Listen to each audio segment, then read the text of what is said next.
Welcome to हरियन। आओ बच्चों, जल्दी हम फास्टली आज एक टॉपिक लेके आए हैं और इस टॉपिक के बारे में आज हम बात करेंगे जो आपका है इवोल्यूशन ऑफ ह्यूमन, मानव का विकास। तो हम फटाफट आते हैं और इस टॉपिक पे डिस्कस करना शुरू करते हैं। बच्चों, आपका जो टॉपिक है, देखो बच्चों, आज हम बात करेंगे उस टॉपिक के बारे में जो धीरे धीरे हम किस बारे में बात कर रहे हैं कि कैसे हम आज जो प्रेजेंट टाइम पे मॉडर्न ह्यूमन है, जो आधुनिक मानव है, इसकी उत्पत्ति कैसे हुई है, इसका निर्माण कैसे हुआ है, इसके बारे में आज हम लोग चर्चा करेंगे और इसी तरीके से लेंगे। तो देखिए कि प्रथम जीव से लेकर, सबसे पहले अगर हम बात करें कि प्रथम जीव से लेकर मानव की उत्पत्ति तक जो अभी तक उत्पत्ति हुई है, ये धीरे धीरे डेवलपमेंट होती गई। धीरे धीरे कोई भी ऐसी वस्तु नहीं है कि जैसे कल उत्पत्ति हुई और आज पूरा आधुनिक मानव कंप्लीट हो जाए। इसमें समय काल लगता है, कई वर्ष युग लगते हैं, कई वर्ष लगते हैं, कहीं समय लगता है। और इन्हीं से लेकर प्रथम जीव से लेकर मानव की उत्पत्ति का जो समय काल कहलाता है वह इवोल्यूशन कहलाता है। इसका अध्ययन ही इवोल्यूशन के बारे में हम बात करते हैं। तो देखिए कि मानव की उत्पत्ति से लेकर एक उत्पत्ति तक एक लंबी प्रक्रिया है जो कि कैसा प्रोसेस है, एक लंबा प्रोसेस है जो कि कंटिन्यू, एक अत्यंत लंबी प्रक्रिया है जो जीवों के वंश को देखने से पता चलता है। धीरे धीरे कैसे डेवलपमेंट हुआ, पहले क्या बने, फिर क्या बने, कपी आए, वानर, जैसे हमारे कहते हैं कि बंदर संतान, बंदर हमारे पूर्वज रहे हैं, तो वह कैसे हुआ, उन सभी के बारे में हम आज अध्ययन करेंगे कि कैसे एक जो आधुनिक मानव है उसका निर्माण होगा, ये जो वर्तमान समय में जो मॉडर्न ह्यूमन है उसका निर्माण होगा। इस टॉपिक के बारे में हम अध्ययन करेंगे और प्रथम जीव से लेकर उत्पत्ति के जो आधुनिक मानव है वहां तक की उत्पत्ति का अध्ययन क्या कहलाता है, आपके इवोल्यूशन या जैव विकास कहलाता है। और जो लेकर जैव विकास में यही अध्ययन किया जाता है कि कैसे हम किसी से समानता दर्शाते हैं, कैसे असमानता दर्शाते हैं, सारी चीज जो विवेकतापूर्ण सोचना, समझना, अन्य प्राणियों से देखो किस प्रकार से पृथक करती है, इन सभी चीजों के बारे में हम बात करेंगे कि कैसे हम धीरे धीरे कैसे हमारी उत्पत्ति हुई, हम अपने बारे में आज हम जानकारी लेंगे। जैसे देखिए अलग अलग जीवों में अलग अलग पाया जाता है। अगर हम बात करें मछली वर्ग में तो जलीय जंतु जो होते हैं उनमें गिल्स पाए जाते हैं, अगर पक्षी होते हैं उनमें पंख पाए जाते हैं, और जो हम जैसे मनुष्य होते हैं हमारे अंदर मस्तिष्क पाया जाता है जो हमें सबसे अलग करता है। यही देखिए जलीय जीव में क्या पाए जाते हैं, क्लोम और पंख पाए जाते हैं, या जो गिल्स और क्या पाई जाती है, फिंक्स पाई जाती है। स्थलीय प्राणियों में घोड़े में देखो, हिरण में देखो पैर पाए जाते हैं, और मस्तिष्क है जो मानव में पाया जाता है जो इसको सोचने समझने की क्षमता उपलब्ध कराता है। अगर मैं बात करूं मानव का वैज्ञानिक नाम, तो इसका वैज्ञानिक नाम है होमो सेपियंस। तो मानव का वैज्ञानिक नाम ही है होमो सेपियंस, और सेपियंस का अर्थ होता है सिंपल सा बुद्धिमान, अर्थात जो सबसे ज्यादा सोचे वही हमारे क्या कहलाता है, होमो सेपियंस, यानी कि बुद्धिमान। इसके अनुसार विशेष प्राकृतिक शक्ति है मानव का सर्जन किया है। एक ईश्वर ने हमें इस तरीके से निर्मित किया है कि हम सबसे अलग रहें और सबसे भिन्न है, और हमारे अंदर सोचने समझने की शक्ति होती है। इसी तरह इसी में हम शारीरिक संरचना के बारे में और हमारी क्रियाओं के बारे में इसकी क्या करेंगे, व्याख्या करते हैं इवोल्यूशन की। जैसे आगे बढ़ते हैं कि मानव की उत्पत्ति एवं जैव विकास, यानी कि मानव की उत्पत्ति कैसे हुई, उसका विकास कैसे हुआ, उसका हम देखेंगे origin and evolution of human, यानी कि उसका उत्पत्ति और विकास कैसे हुआ, कैसे धीरे धीरे डेवलपमेंट हुआ, इसके बारे में आज हम लोग चर्चा करेंगे। देखो इसके बारे में बताने वाला सबसे पहला वैज्ञानिक जो आया वो था आपके कैरोलस लीनियस जो वैज्ञानिक आया, इसने आपको कपी को, वानर को, सबको क्या कर दिया, एक साथ रख दिया, एक साथ स्थान दे दिया गया। लेकिन इसके बाद कौन आया, चार्ल्स डार्विन आया, और चार्ल्स डार्विन जो आया इसने सबको अलग अलग प्रजाति का मानते हुए, लेकिन जिनकी सबकी उत्पत्ति क्या मानी है, इसने इन्होंने मानव, वानर और कपियों को समान पूर्वज से विकास का सुझाव दिया। यानी कि इन्होंने बताया कि आपके जो विकास हुआ है इनका, तीनों का, मानव का, वानर का और कपी का, ये एक ही पूर्वज से माना। ये किसने बताया, चार्ल्स डार्विन ने। और कैरोलस लीनियस ने क्या बताया कि जो है इनको एक साथ रखा, किसको, मानव, वानर और कपी को क्या किया, एक साथ रख दिया। इसके किसने रखा, कैरोलस लीनियस ने। और चार्ल्स डार्विन ने क्या किया, इन तीनों की उत्पत्ति का विकास एक साथ बताया कि इन तीनों की जो उत्पत्ति हुई है वह एक साथ हुई है। आगे बढ़ते हैं। देखो मानव का उद्भव विकास की जानकारी भी हमें किससे प्राप्त होती है, जीवाश्मों से प्राप्त होती है। कई पृथ्वी के अंदर हमें ऐसे जीवाश्म मिले हैं जो मानव की उत्पत्ति को प्रदर्शित प्रदर्शित करते हैं, यानी कि मानव की उत्पत्ति को दर्शाते हैं। तो कई जीवाश्म पृथ्वी के अंदर हमें प्राप्त हुए हैं, जिनके द्वारा जिसमें हमें अस्थियां, जबड़े, खोपड़ियां तथा अन्य भाग हमें प्राप्त हुए हैं, जो जीवाश्म के रूप में हमें प्राप्त हुए हैं, और वो मानव की उत्पत्ति को क्या करती है, वह हमें प्रदर्शित करती है। यानी कि वर्तमान पृथ्वी पर वर्तमान जीवों का विकास सरल व अल्प विकसित जीवों के क्रमिक रूपांतरण से हुआ है। जो पृथ्वी पर जीव है वह धीरे धीरे डेवलपमेंट हुए, पहले सरल जीव आए, फिर जटिल जीव आए, और इस तरीके से आगे धीरे धीरे विकास हुआ। और यही नियम ह्यूमन स्पीशीज या मानव जाति के विकास पर भी लागू होता है। जैसे जीवों का विकास हुआ, ऐसे मानवों का भी क्या हुआ, आगे जाके विकास हुआ। मानव जाति का वर्गीकरण। संघ कोर्डेटा के स्तनधारी वर्ग में गण कौन सा है, प्राइमेट से मानव जाति को श्रेष्ठतम स्थान दिया गया है। यानी कि कोर्डेटा संघ के जो कोर्डेटा में जो स्तनधारी वर्ग है उसका गण जो प्राइमेट्स है उसमें मानव जाति को कौन सा स्थान दिया गया है, सर्वश्रेष्ठ स्थान माना गया है। जिनकी उत्पत्ति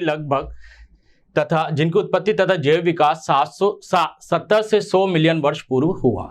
जिनकी उत्पत्ति एवं जैव विकास कितना माना गया है, लगभग 70 से 100 मिलियन वर्ष पूर्व माना गया है। आगे ये पूरा हमारे चार्ट बना रखा है कि कैसे वर्गीकरण किया गया है जो प्राइमेट से, क्योंकि प्राइमेट्स जो है ये हमारे गण है जिसे अलग अलग उपगण में बांटा गया, उपगण को भी आगे जाके समूहों में बांटा गया, और समूह जो होते हैं सबके अलग अलग होते हैं। इस तरीके से लास्ट में हमारी जो उत्पत्ति हुई वो रामापिथेकस की हुई, और रामापिथेकस के बाद ही किसका निर्माण हुआ, हमारे मानव का विकास हुआ। तो अंतिम जो वैसे अगर हमारा देखा जाए तो गण तो कौन सा, संघ कौन सा होता है, हमारे कोर्डेटा, और गण वर्ग कौन सा होता है, यह होता है आपके स्तनधारी, और गण कौन सा होता है, यह होता है प्राइमेट। जिसके कई ये गण है, कई समूह है, लेकिन हमारे को जो काम में लेना है, हमारे को लेना है यह कौन सा है, रामापिथेकस, और रामापिथेकस के बाद ही हमारी उत्पत्ति को प्रदर्शित किया गया है। देखिए मानव के उद्भव का स्थान, यानी कि उसका पैलेस कौन सा है, जहां से ओरिजिन हुई है, मानव की जहां से ओरिजिन हुआ है वह पैलेस कौन सा है, स्थान कौन सा है, उसके बारे में हम बात करेंगे। मैंने थोड़ी देर पहले बोला कि कई जीवाश्म हमें पृथ्वी के अंदर से मिले हैं, और वहां से हमें मानव के विकास का अवधारणा प्राप्त हुई है। देखिए जीवाश्म द्वारा प्रमाणित होता है कि मानव के पूर्वज कपियों, बद्रों से भी सम्मिलित किया जाता है। अधिकांश जीवाश्म अफ्रीका, एशिया, यूरोप से प्राप्त हुए हैं, यद्यपि कुछ कारणों से मानव का उद्भव एशिया से माना जाता है। एशिया से उद्भव क्यों माना गया है, कई जगह मिले हैं लेकिन एशिया से ही उद्भव क्यों माना गया है मानव का, तो उसका कारण है क्योंकि यह सबसे प्राचीन सभ्यता है।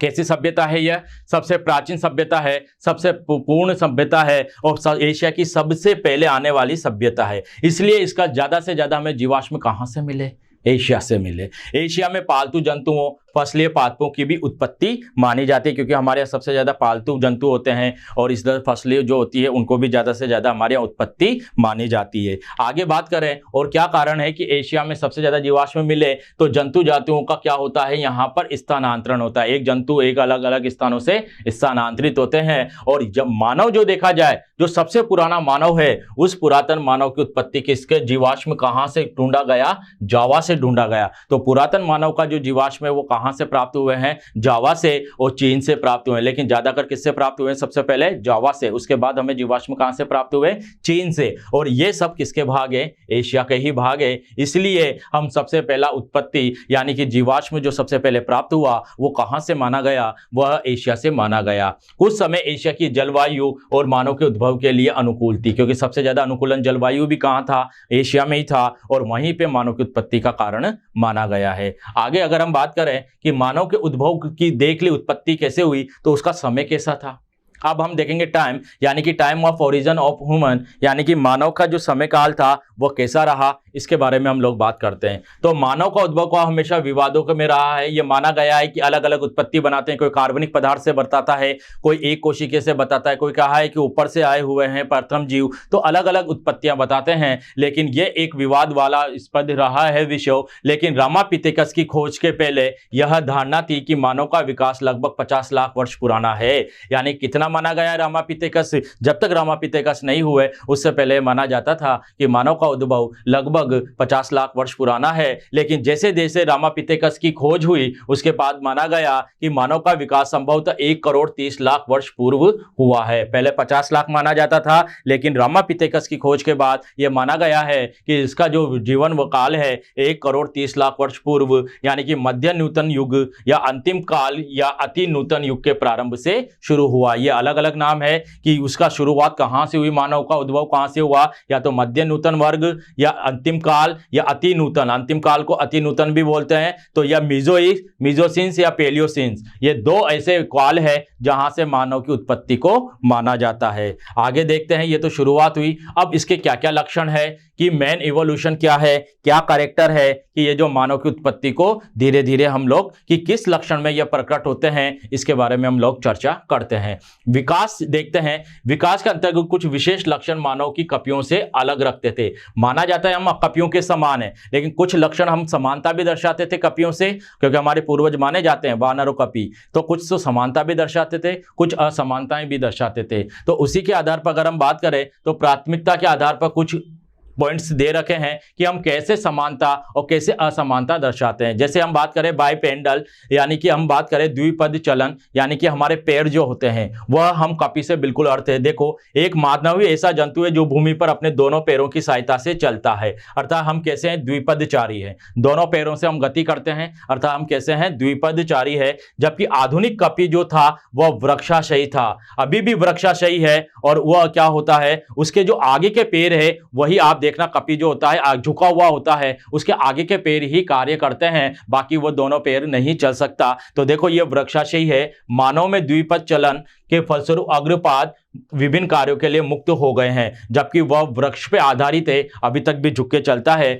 तो यह हमें उससे कैसे अलग करता है, क्योंकि हमारे अंदर पैर पाए जाते हैं। आगे बढ़ते हैं। हम सीधे खड़े रहते हैं। आज हम लोग, आप लोग, हम दोनों बात, हम लोग हैं, हम कैसे हैं, हम सीधे खड़े हुए हैं। लेकिन अभी मैंने थोड़ी देर पहले बोला कपि झुके हुए होते हैं, नीचे की ओर मुड़े हुए होते हैं, तो ये हमारे अंदर उनसे विभिन्नताएं हैं। तो देखो, मानव सीधा चलता है जबकि कपि थोड़ा झुककर चलता है, और यही तुलना परिवर्तन किए जाते हैं। देखो क्या क्या परिवर्तन है इसमें। द्विपद चलने के कारण मानव शरीर में कपियों की तुलना में निम्न परिवर्तन पाए जाते हैं कि हमारे और कपि में क्या क्या परिवर्तन है। देखो, पाद लंबा होता है और धड़ भाग छोटा हो गया। हमारे देखो पेड़ तो लंबे हो गए, धीरे धीरे विकसित हुए, और हमारा जो धड़ वाला भाग है वो कैसा रह गया, छोटा रह गया। निचले सिरों पर हमारे पंजों के स्थान पर नाखून विकसित हो गए। जहां कपि में पंजे पाए जाते थे, हमारे नेल्स पाने जाने लगे। हम द्विपदचारी गमन और शरीर के भाग को साधने हेतु पैर लंबे और तलवे चपटे हो गए। हमारे निचला वाला पैर का हिस्सा था वो कैसा हो गया, चपटा हो गया। अंगुलियां कम गतिमान और छोटी तथा अंगूठा अन्य अंगुलियों के समांतर स्थापित हो गया। पूरा सीक्वेंस हो गया। जो आज हमारी फिंगर से अंगूठा, फिंगर्स अलग से दूसरी फिंगर, सारी एक चपटे तलवे के रूप में अनुमानित हो गई। तो ये परिवर्तन हमारे अंदर हुआ है। धड़ का भाग छोटा होने के कारण कशेरुक दंड की लंबाई कम हो गई। पहले जो कपि थे उनके कशेरुक दंड काफी लंबे पाए जाते थे, अब हमारा का जो कशेरुक दंड है उसकी लंबाई कम हो गई। अतः मानव में कटे कशेरुकों की संख्या कितनी थी, 4 से 5, जबकि कपियों में कितनी है, 6 से 7 है। कितनी है, 6 से 7 है। तो हमारे अंदर तो कितनी है कशेरुक दंड की संख्या, लगभग 4 से 5 है। और जबकि कपियों में कितनी है यह संख्या, कपियों में यह संख्या होती है लगभग 6 से 7। तो अलग अलग संख्या के आधार पर भी हमें परिवर्तन को देखा गया। और क्या परिवर्तन देखा, देखो वयस्क अवस्था में हम कटी कशेरुकाएं परस्पर समेकित होकर एक अस्थिर टुकड़े में बदल जाती है। हमारे मेरुरज्जु की जो तंत्रिकाएं हैं वो आपस में जुड़ जाती है और एक टुकड़े में बदल जाती है। और मानव में जो है, मानव में त्रिक कशेरुकाएं तथा पुच्छ कशेरुकाएं संयुक्त होकर एक अस्थि बना लेती है। जो मेरुरज्जु है, यह मेरुरज्जु पीछे से आती है, यह मेरुरज्जु आई और यहां से एक आपस में जुड़कर एक पुच्छनुमा संरचना बना लेती है, और यह हमारे निचले भाग तक चली जाती है और यह एक अस्थि का निर्माण कर लेती है। तो यही बताया कि त्रिक कोशिकाएं, पुच्छ कशेरुकाएं संयुक्त होकर क्या बना लेती है, एक अस्थि का निर्माण कर लेती है। और हमारे अंदर चौड़े धड़ के अंदर अंतरांग समुचित स्थान देने हेतु श्रोणी मेखला भी पाई जाती है। जो हमारा उदर भाग के निचले वाला स्थान होता है, यहाँ पर श्रोणी मेखला का स्थान होता है, जहाँ पे प्यूबिक सिम्पाइसिस जोड़ पाया जाता है, जो कि प्रसव क्रिया में सहायक होता है। और इसी तरीके से हम जो होते हैं, यह हमारे कटी से क्या करते हैं, विभिन्नताएं प्रदर्शित करते हैं। इस तरीके से हमारे अंदर धीरे धीरे डेवलपमेंट हो रहा है। विकास हो रहा है। हमारा उरोस्थी जो है चपटे होने के कारण वक्षीय भाग चपटा हो जाता है। हमारा जो वक्ष वाला हिस्सा है, यह वक्ष वाला हिस्सा कैसा हो जाता है, चपटा होकर चौड़ा हो जाता है, क्योंकि हमारा जो है चिलनुमा या बेसिक जो शेप है वह उपस्थित होता है। आगे देखते हैं क्या अंतर है और कैसे कपी से हम डिफरेंट है, कैसे हम मानव है। देख लो, हमारे खोपड़ी कशेरुक दंड पर सीधी सदी हुई होती है। हमारी जो खोपड़ी वाला हिस्सा है, कपाल वाला हिस्सा है, हमारे कशेरुक दंड पर, अगर ये कशेरुक दंड है तो इस पर ये जो खोपड़ी है ये बिल्कुल सीधी लगी हुई होती है और स्पष्ट कपाल स्थूल दंड नीचे की ओर होते हैं, जबकि कपियों में करोटी आगे की ओर होती है, उनके आगे और झुकी हुई रहती है। जैसे ये है तो हमारे तो बिल्कुल सीधी है, उनमें किधर की ओर झुकी होगी, आगे की ओर झुकी हुई होती है। किसमें, कपी में। और मानव में कैसी होती है, सीधी होती है। मानव में कैसी होती है, सीधी होती है, जबकि कपी में कैसी होती है, यह आगे की ओर झुकी हुई होती है। ठीक है, खोपड़ी कशेरुक दंड पर सीधी सदी होती है, मानव में महारंध्र के नीचे की ओर होता है, जबकि कपियों में पीछे की ओर होता है। ये खोपड़ी है, खोपड़ी से आपके खोपड़ी से मेरुरज्जु निकलेगी तो यहाँ एक छिद्र पाया जाएगा और इस छिद्र से यह मेरुरज्जु बाहर निकलती है, तो इस छिद्र को हम क्या नाम देते हैं, महारंध्र नाम देते हैं। जहां से मेरुरज्जु स्टार्ट होती है उस छिद्र को हम क्या नाम देते हैं, महारंध्र नाम देते हैं। जबकि कपियों में यह किधर की ओर पाया जाता है, पीछे की ओर पाया जाता है। यह संरचना सारी किसकी थी, यह हमारे कपी से हमें विभिन्नताएं दर्शाती है, कपी से हमें बिल्कुल अलग करती है। ऐसे देखो, मस्तिष्क और कपाल गुहा, ये भी एक अंतर है मानव के अंदर जो हमें कपी और वानर से अलग करता है। हमारे अंदर मस्तिष्क विकसित मकसित पाया जाता है और कपाल गुहा भी पाई जाती है। तो देखो, मानव में प्रमस्तिष्क, मानव के मस्तिष्क के 3 भाग होते हैं। प्रमस्तिष्क, एक होता है अग्र मस्तिष्क के भाग होते हैं। एक तो बात करें तो अग्र मस्तिष्क, मध्य मस्तिष्क और पश्चिम मस्तिष्क। अग्र मस्तिष्क, मध्य मस्तिष्क और पश्चिम मस्तिष्क कई भाग होते हैं और अग्र मस्तिष्क का एक भाग होता है प्रमस्तिष्क, और यही हमारे सबसे बड़ा विकसित भाग होता है जो सोचने और समझने की क्षमता में विकसित करता है। आज हम सोच रहे हैं, बोल रहे हैं, विचार कर रहे हैं, ये सारी क्षमता कौन लाता है, प्रमस्तिष्क, और यही हमें सबसे अलग करता है। और कपियों वगैरह हमारे जो पूर्वज रहे सबसे अलग करता है, कौन सा भाग होता है, यही होता है। और हमारे कपाल गुहा का आयतन लगभग कितना है, 1450 सीसी है, जिसमें मस्तिष्क व्यवस्थित रहता है। यही सब कुछ लिखा है। प्रमस्तिष्क, अनुमस्तिष्क अधिक बड़े विकसित होते हैं और आकार के साथ साथ कपाल के आयतन में भी वृद्धि होती है। और आधुनिक मानव के कपाल गुहा का आयतन कितना माना गया है, 1450 माना गया है। ये हमारा ये कुछ कारण है जो हमें उससे क्या कर रहे हैं, बिल्कुल अलग कर रहे हैं। नेक्स्ट कारण आता है आपके बुद्धि। क्या आता है, बुद्धि।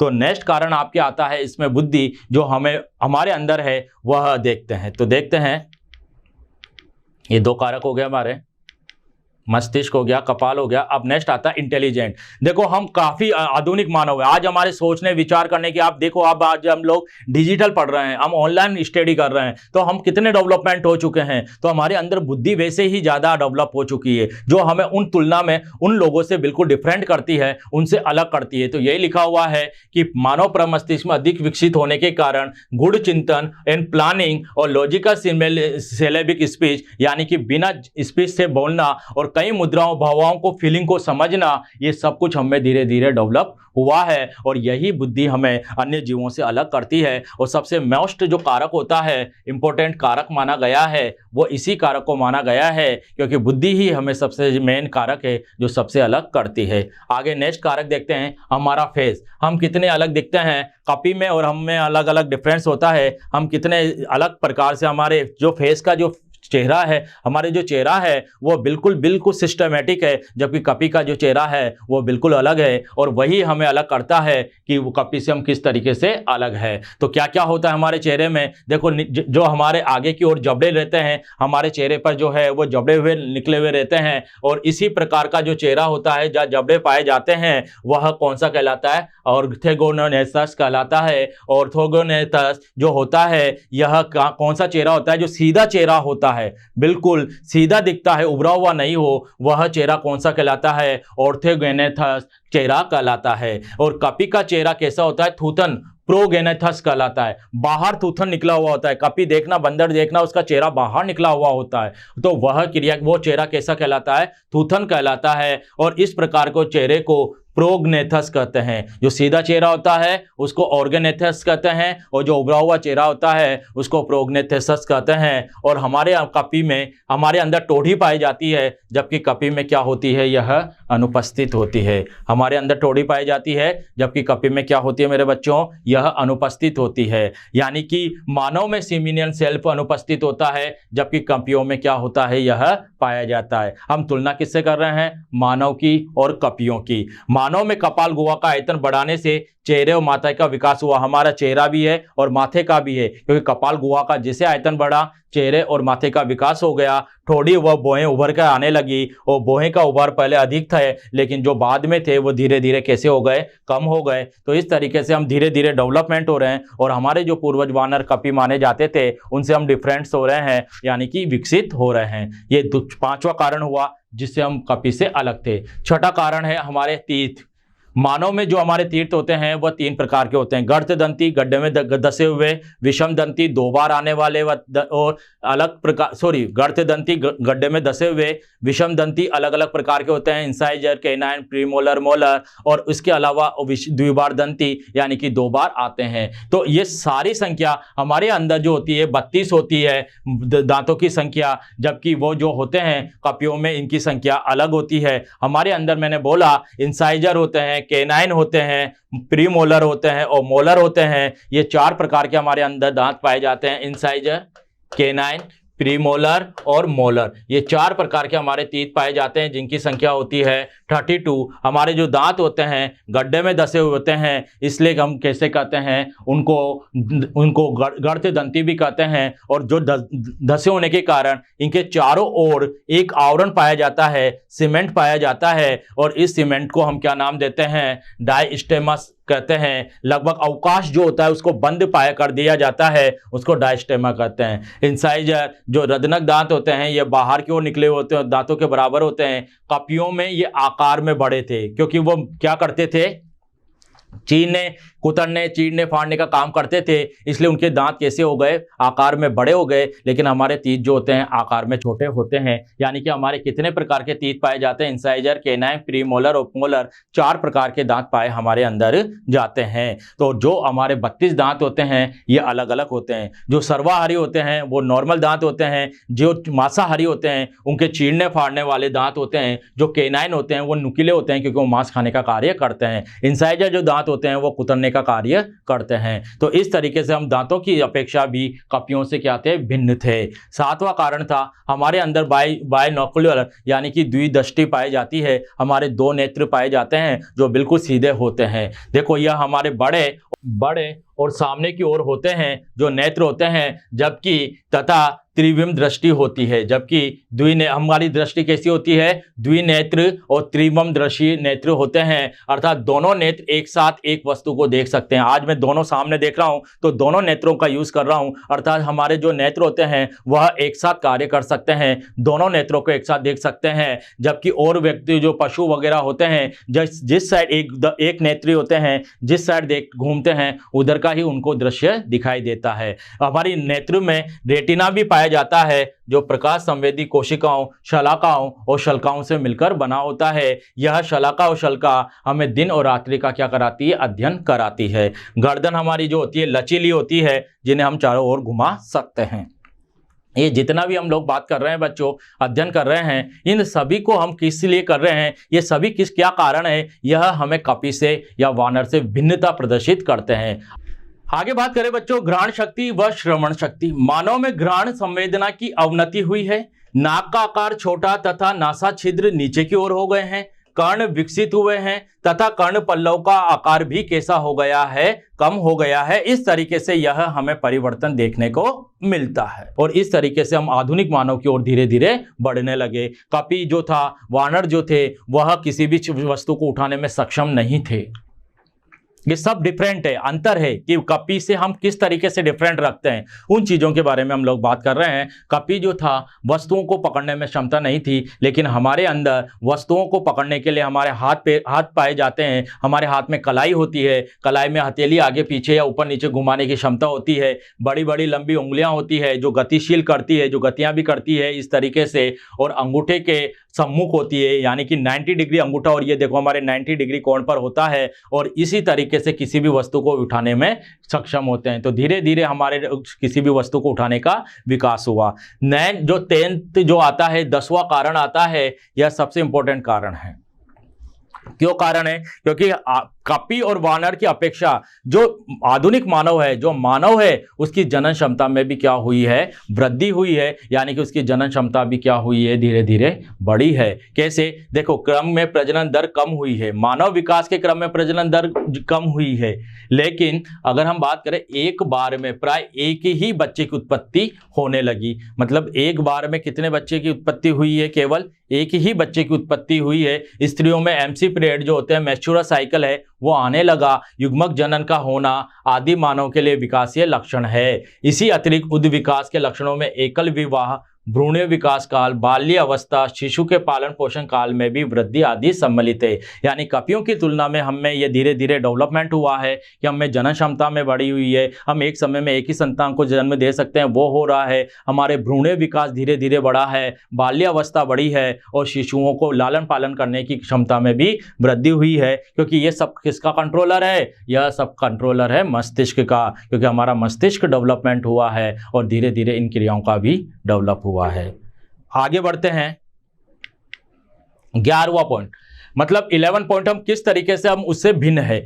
नेक्स्ट कारण है हमारे शरीर पर, आप देखना कपी की पहचान ही ऐसे होती है कि वहां पे पूरे शरीर पर रोम पाए जाते हैं, जबकि हमारे अनावश्यक जो रोम थे वह हमारे शरीर से नष्ट हो गए हैं। केवल कुछ ही स्थान है जहां पर रोम उपस्थित होते हैं। यानी कि कपियों की अपेक्षा बाल धीरे धीरे क्या हो चुके हैं? धीरे धीरे छोटे व संख्या में कम होते गए हैं। अर्थात वर्तमान काल में तो इसको क्या माना गया है? अवशेषी अंग माना गया है। क्योंकि आपको पता है आधुनिक मानव की जो परिकल्पना की गई है वह कैसी की गई है कि वो उसके शरीर पर एक भी रोम नहीं होगा, अर्थात वो पूर्ण रूप से गंजे होंगे। तो नोट है, जैसे मानव और कपियों में चिंपैंजी, जिसे हम बोलते हैं, गुणसूत्रों में समानता को देखते हुए दोनों को अति निकट होने के प्रमाण भी मिलते हैं। ये निकट का प्रमाण क्यों मिलते हैं? क्योंकि गुणसूत्रों की संख्या सेम पाई जाती है कपी में और मानव में, इसलिए इनके प्रमाण भी हमें मिले हैं। तो आगे बढ़ते हैं। संस्कृति, हम कल्चर है, हम कितने प्रोग्राम मनाते हैं, कभी होली, दिवाली, दशहरा वगैरह, ये सब प्रोग्राम हम मनाते हैं, लेकिन कपियों में ऐसा कुछ नहीं है। क्योंकि हमारी धीरे धीरे बुद्धि विकसित हुई है, हमारी संस्कृति बढ़ी है, यानी कि अग्नि का उपयोग करना प्रारंभ किया शिकार करने के लिए सबसे पहले, और उसके बाद हथियार बनाने लगे, और तत्पश्चात हम आज हम प्रेजेंट टाइम पे वर्तमान में सामाजिक जीवन व्यतीत कर रहे हैं, जिसमें हम कृषि भी करते हैं, हम धर्म को भी, पशुपालन, बागवानी आदि सब कुछ विकास किए, धीरे धीरे विकसित हुआ है, जबकि कपि में ऐसा कुछ भी नहीं था। टॉपिक है बच्चों, मानव के विकास का इतिहास। वैज्ञानिक तथ्यों के आधार पर मानव के पूर्वज वृक्षों पर निवास करते थे, वर्षों पर रहते थे, इसलिए उसे वृक्षाश्रयी जीवन व्यतीत करते थे। मानव के अधिकांश लक्षण कुछ स्तनियों जैसे कि लीमर, टार्सियर्स, वानर, चिंपैंजी, गोरिल्ला तथा कपियों से भी समानता प्रदर्शित करते हैं। तो इन सभी से क्या करते हैं? मानव के कुछ लक्षण समानता प्रदर्शित करते हैं, इसलिए इन्हें स्तनीय वर्ग में, और गण कौन सा है? प्राइमेट्स में रखा गया है। तो ये मानव से समानता दर्शाते थे, इसलिए इन्हें स्तनीय वर्ग और गण प्राइमेट्स में रख दिया गया है। विकास क्रम के आधार पर इन सभी पूर्वजों का वंशावली वृक्ष तैयार किया गया है। समान लक्षणों के आधार पर इन सभी पूर्वजों का विकास किसी एक समान पूर्वज यानी कि प्राइमेट्स के द्वारा ही हुआ है। तो वंशावली वृक्ष के अनुसार अगर बात करें तो इनका जो है विकास जो हुआ है किसी एक समान पूर्वज प्राइमेट्स के आधार पर ही हुआ है। हमारे जो पहले पूर्वज रहे, जैसे मैंने अभी थोड़ी देर पहले बोला है आपको, कपि, वानर, लाइम, ये देखिए प्राइमेट्स, ये सारे हमारे वो रहे हैं पूर्वज। कौन कौन से? लीमर, टार्सियर्स, वानर, चिंपैंजी, गोरिल्ला, ये सभी हमारे क्या रहे हैं? पूर्वज रहे हैं, और उन्हीं के बारे में हम लोग बातें करते हैं। सबसे पहले अगर हम बात करें मानव के प्रारंभिक पूर्वज कौन थे?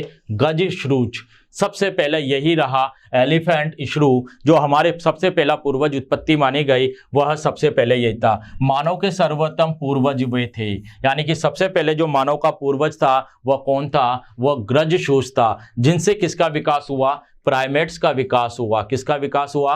प्राइमेट्स का विकास हुआ। और लगभग 10 करोड़ वर्ष पूर्व क्रिटेशियन कल्प, इसे कौन सा काल बोलते हैं? क्रिटेशियन कल्प, जिसमें चूहों के समान गज श्रूज या गज छछूंदरों का प्राइमेट्स विकसित हुआ। जो क्रिटेशियन वर्ग है, ये क्रिटेशियन जो समय काल है, इस क्रिटेशियन समय काल में चूहों के समान गज श्रूज का निर्माण हुआ और जो सबसे पहले पूर्वज हमारे माने जाते हैं। इन्हें स्तनधारी के गण इक्केसिटी इंसेक्टिवोरा में रखा गया। इनका प्राइमेट्स नहीं था गण, इनका कौन सा रखा? सबसे पहले इंसेक्टिवोरा में रखा गया। इनकी क्या थी? तूथन लंबी थी और पूंछ भी पाई जाती थी और ये कपी की तरह क्या करते थे? फुदक फुदक कर चलते थे। और इनमें वर्षण कहाँ होते थे? उधर गुहा में ही होते थे। और इनमें शलाकाएं भी पाई जाती थी, लेकिन आंखों तथा कपाल गुहाओं का बड़ा होना, इसकी नेत्र जो होते थे वो बड़े बड़े होते थे। स्तन ग्रंथियों का 1 से 3 जोड़ी में होना, इनकी स्तन ग्रंथियों में क्या होते थे? 1 से 3 होती थी। मादा द्वारा एक बार में 3 से अधिक संतानों को जन्म देना, यानी कि मादाओं के द्वारा एक बार में 3 से अधिक संतानों को जन्म देना आदि प्राइमेट्स के लक्षण थे। तो ये आपके पहले जो थे, ये इनके लक्षण थे। एक बार में, अभी मानव में तो एक बार में एक लक्षण, मेंस्ट्रुअल साइकिल आना, ये सारे लक्षण होते हैं। लेकिन ये सारे जो लक्षण थे, यह पहले क्रिटेशियन या गज श्रूज वाले जो वो थे पूर्वज, इनके सभी के ये लक्षण थे। आंखों का बड़ा होना, स्तन ग्रंथियों का 1 से 3 जोड़ी का होना, बच्चों को जन्म देना मतलब 3 अधिक बच्चों को जन्म ना देना, यानी कि ये क्या करते थे? 3 बच्चे ही जन्म दे सकते थे। तो ये प्राइमेट्स के लक्षण थे। उसके बाद कौन सा प्राइमेट्स आए? यह आए प्रोसोमियन प्राइमेट्स आए। ये भी हमारे पूर्वज माने गए हैं गज श्रूज के बाद। तो देखना, गज श्रूज से 3 विभिन्न शाखाओं की उत्पत्ति हुई। गज श्रूज से कितनी हुई? 3। पहली शाखा में वृक्षों पर वास करने वाले रखे, जो वृक्षाई कहलाए। इसकी दूसरी शाखा कौन सी कहलाए? लीमर, जो कि मैंने अभी थोड़ी देर पहले बोला पूर्वज थे। नेक्स्ट कौन सी? लोरेस और टार्सियस। ये दूसरे नंबर पे हमारे उत्पत्ति हुई। सबसे पहले हुए गज श्रूज, इनसे 3 शाखाएं बनी। पहली शाखा तो वो हुई जो वृक्षवासी थे।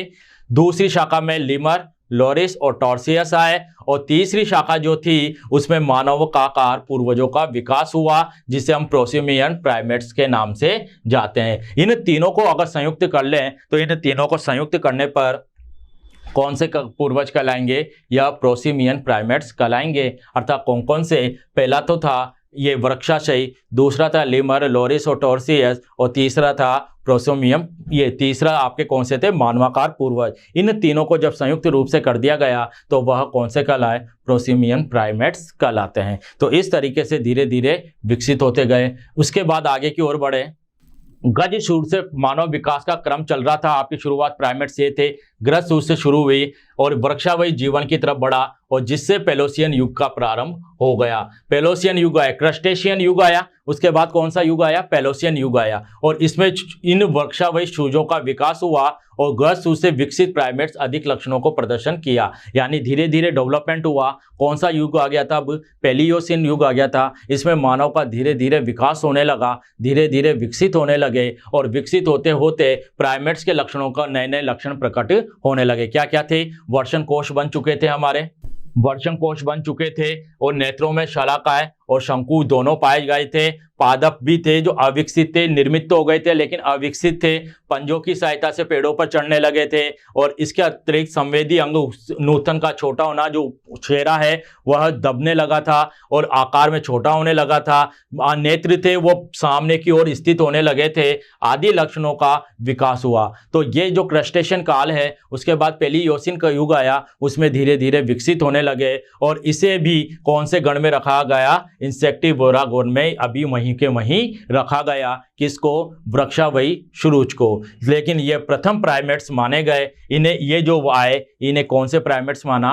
प्रथम प्राइमेट्स माना गया। जबकि ये दो भारत और मलायशिया में पाए गए थे। कहाँ पाए गए ये प्रथम प्राइमेट्स? भारत और मलायशिया में। कौन से? वृक्षाशयी श्रूज। आगे बढ़ते हैं। तो दूसरा कौन सा आया? लिमर्स, लोरिस और टॉर्सियस। तीनों मिलकर बने हुए थे ना। तो दूसरा कौन सा आया, लिमर, लोरिस और टोर्सियल। इनकी उत्पत्ति कौन से युग से मानी गई है, इनकी पेलियोसिन युग से। इससे पहले देखा युग कौन सा था, इसका पहले युग भी पेलोसियन युग था। क्रस्टेशियन युग के बाद 3 शाखाएं बनी थी ना, तो पहली शाखा तो वो हो गई, दूसरी शाखा वो रिजु हो गई गज वाली, दूसरी शाखा ये है, तीनों शाखाओं को सम्मिलित करना है। तो ये पेलोसियन युग से हुआ। इन्हें पादों की संरचना में विकास का क्रम महत्वपूर्ण प्रदर्शन किया, इनके पैरों का डेवलपमेंट धीरे धीरे होने लगा। और देखो लिमर जो है आपके, जो दूसरा लिमर है, ये कहाँ पाया जाता है, अफ्रीका के नीचे मेडागास्कर द्वीप में पाए गए थे। मेडागास्कर जो द्वीप समूह का था वहां पर लिमर पाए गए। यह पूर्वी एशिया, भारत, श्रीलंका, अफ्रीका में भी मिलते हैं। और इसको कहाँ रखा गया, उपगण लिमुरोइडिया में रखा गया। और इनके बाद कौन आए, लिमर के बाद टोरिसियस का चेहरा आए, टोरिसियस आए, और टोरिसियस भी इसी वर्ग के सदस्य थे। ये वानरों के समान छोटा था कद, लेकिन वानर के समान दिखते थे।